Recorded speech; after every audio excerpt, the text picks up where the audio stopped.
যার তাওহীদ নেই তার ফেব্রুয়ারি কি হবে? যার ভিতরে ঈমান নেই তার কিসের বেনামাজি?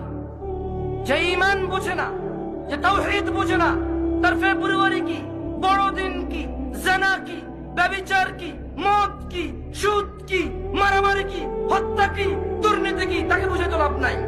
মনে রাখবেন, 14ই ফেব্রুয়ারি থেকে নিষেধ করে লাভ নেই। কারণ 14ই ফেব্রুয়ারি ওই সকল মানুষ যায় যারা তাদের রবকে বোঝেনি। মনে রাখবেন, আমি আজকে রবের সাথে পরিচয় করে দিয়েছি এদের।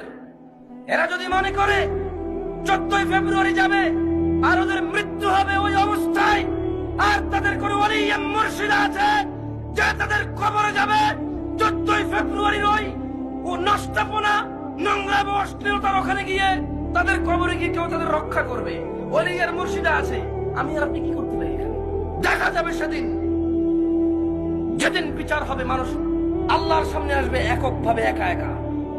সেই দিন দেখা যাবে ইয়াউমা ইয়াফিরুল মারউ মিন আখিহি, যেদিন মানুষ পলায়ন করবে তার ভাই থেকে, ওয়া উম্মিহি ওয়া আবিহি, তার মা আর তার বাপ থেকে, ওয়া সাহিবাতি ওয়া বানি, তার ছেলে এবং তার সন্তান থেকে।